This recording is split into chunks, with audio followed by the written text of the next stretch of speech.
Professor IB Singh साहब को शत नमन करता हूँ। और मुझे बहुत सौभाग्य प्राप्त हुआ कि मैं उनका विद्यार्थी भी रहा इस विश्वविद्यालय में जब मैं BSc का छात्र था, और जब मैंने यहाँ शिक्षक के रूप में इस विभाग को एज ए लेक्चरर ज्वाइन किया तो सबसे पहली मुलाकात पहले दिन मेरी प्रोफेसर IB सिंह साहब से हुई।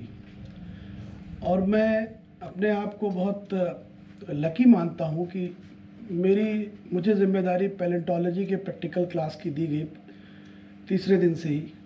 वो मेरी ही क्लास में आकर के, जौहरी साहब भी रहते थे, मैं भी रहता था उनके साथ, वो अक्सर बैठ जाया करते थे और हमेशा वो कहा करते थे, हमेशा अक्सर हर क्लास में वो जौहरी साहब के साथ ज़रूर बैठते थे।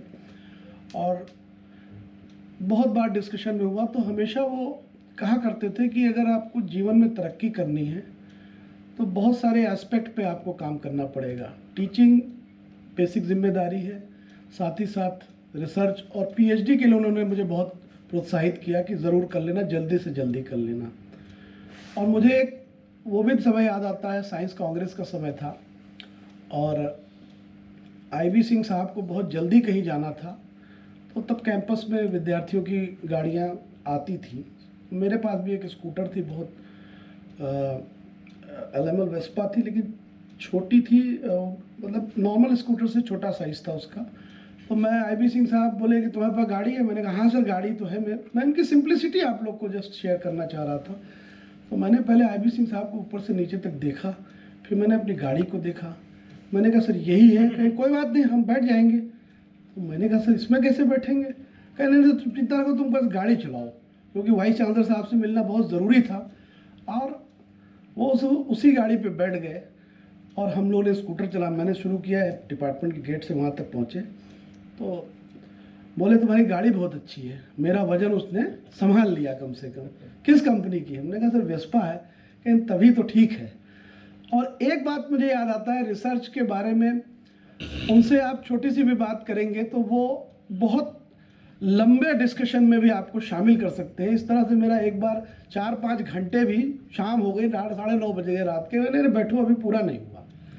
तो कहने का मतलब ये है कि उनकी सिंप्लिसिटी इतनी सिंपल थे वो कि मैं तो आया था, मुझे जियोलॉजी के बारे में इतना रिसर्च का आइडिया नहीं था, लेकिन उन्होंने कहा कि अगर आप डिस्कशन नहीं करेंगे तो ना तो आप सब्जेक्ट सीख सकेंगे और ना ही आप रिसर्च कर सकेंगे। और एक चीज़ उन्होंने और भी कहा कि कोई चीज़ याद करने की कोशिश ना करो, जो किताब में है वो तो ऑलरेडी है ही, उसमें आपका कोई ज्ञान नहीं है।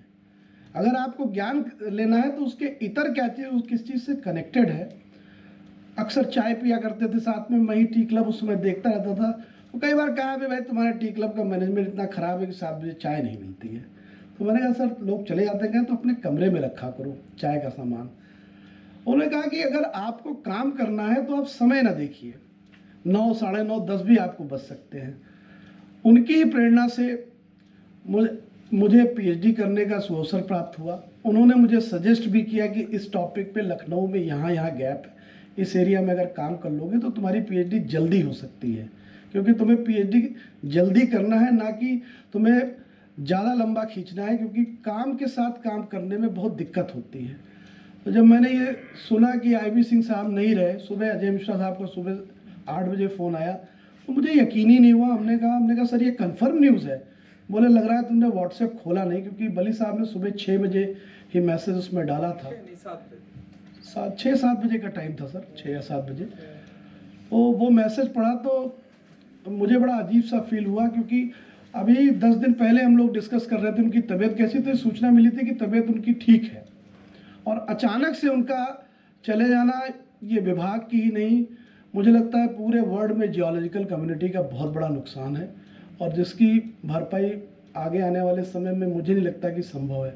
इन्हीं शब्दों के साथ पुनः मैं उनको नमन करता हूँ। धन्यवाद।